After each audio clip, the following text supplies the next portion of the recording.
So sa third quarter, master na po nila yan. No? Kaya ang prediction po ni Doy TV, sa Hinebra po ang Game 3. Totoo, no? Totoo yan. Yan po yung aking prediction. Okay? Yo, what's up mga ka-Doy TV Sports? Welcome back dito sa ating malupitang channel, Doy TV Sports naman po. At ang ating pag-uusapan tulad ng aking ipinangako kung paano po tinalo ng Hinebra, no? Ang rain or shine. Congratulations, mukhang masarap na naman ang tulog ng ating mga kabarangay dyan. Yan at mga pa-shoutout. Bago po yan, salamat muna sa ating mga minamahal na followers and subscribers ng ating channel. Salamat po. Sa mga hindi pa po nagsasubscribe at follow, libre po yan, no? Mag-follow, subscribe na mga boss. Okay, sa mga subscriber naman, existing supporters, like na lang po mga boss.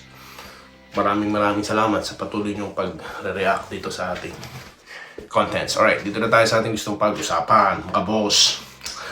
Umasa pa ba dyan yung taga-ibang team? Sinabi ko na Hinebra, Game 3, babawi sila. Di po ba? So, bago nagsimula ang Game 3, nagpakita ako ng reels, di ba? About NSD. Yan din ang feature ng PBA NSD. O, di ba? Nagkakapare-parehas kami ng iniisip. O, di ba? Yan ang legit, mga boss. Fan ng basketball, no? Kabisado na, alam na ang magiging mangyayari. Kaya ang prediction ni Doy TV, nangyari na naman. Okay? So, yan po. Congratulations sa ating mga taga-barangay. Pero sandali, ano ba nangyari dyan, mga boss? Okay? Nakita ko po, nagse-celebrate na halftime pa lang ang mga fans. Fans ba yan o hater? Mukhang nagsanib puwersa. Laban sa barangay niya. Pero nakita ko yung comment section. Anyway, yun na nga, maganda po ang nilaro nito ng rain or shine. Aba, may Bell Dre effect sa first half Pero mukhang totally burado no second half, no? Ano napansin nito yung TV dyan? Well, mukhang pagod na po ang rain or shine. Dahil alam nyo, malaki po ang chance ng rain or shine kapag po paspasan, mabilisan ng takbo. Pagkasasabay sila sa Hinebra, like slowing a bit, di po sila uubra. Yan po yung nangyari. Ang bandang huli, sila pa ang tinakbuhan ng Hinebra. Di po ba? So, alam nyo, hindi naman po yan kagulat-gulat. Dahil sabi ko nga, kayang tumakbo ng Hinebra. Di po ba? Yun na nga lang kasi, mas maayos ang kanilang, mas komportable sila sa tempo po na slowing down a bit. Di po ba?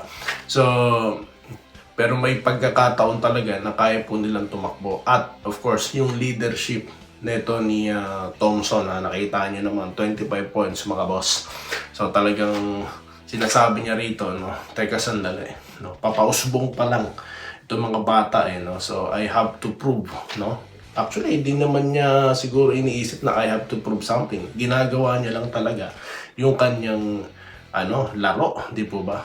So yun po Kaya yung mga nagsasabi dyan matatalo Hinebra, that's why pinapaliwanag ko rito, look at the lineup, Ito yung papalag talaga.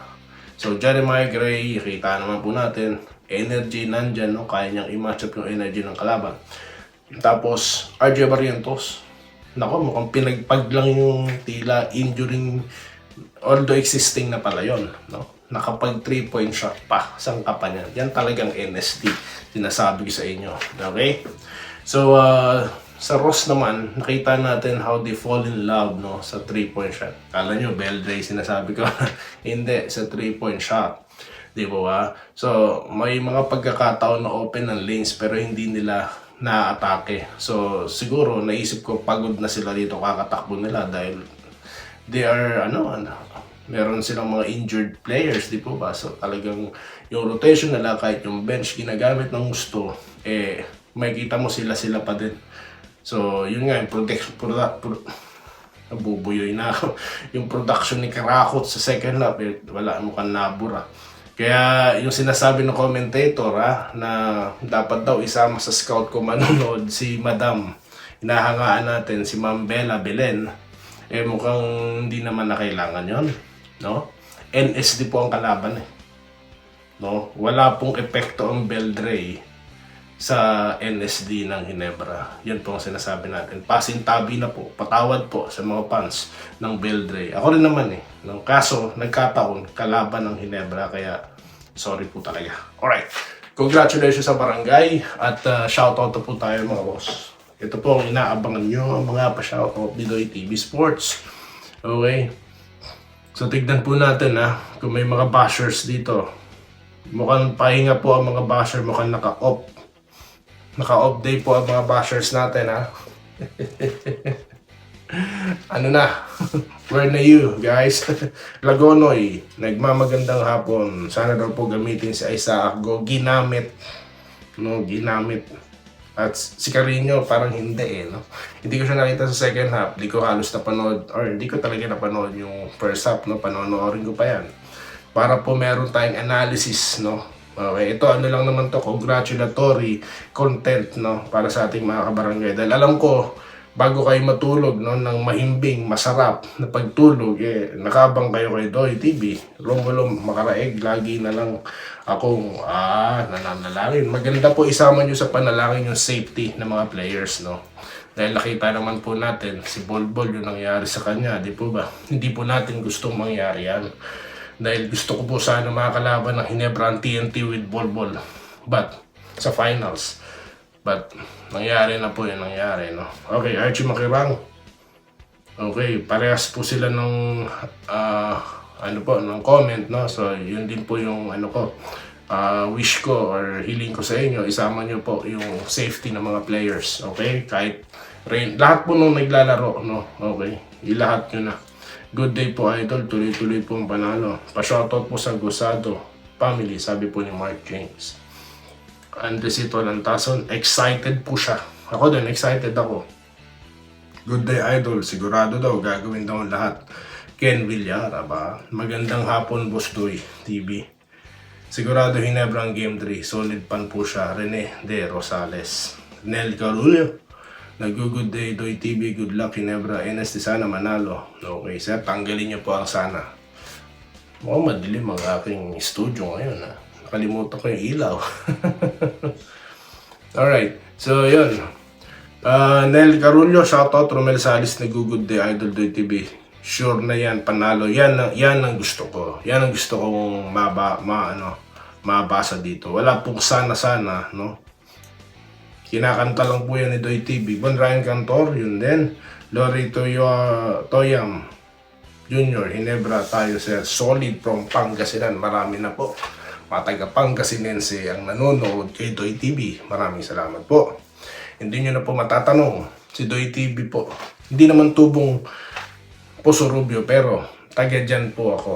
Enrique Rivero, good day Idol Doy TV. Good luck Ginebra. Pasarapin mo ulit tulog namin. Yan po.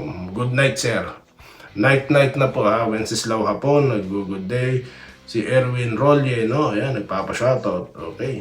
NSD mula hanggang ngayon. Vincent Nava, good day kabayan Doy, good luck Ginebra. Christian Arahan, sir, from Sydney, Australia Mayroon tayong nanonood from Italy, sir. Pasensya na, nakalimutan ko pangalan nyo. Shoutout po sa inyo.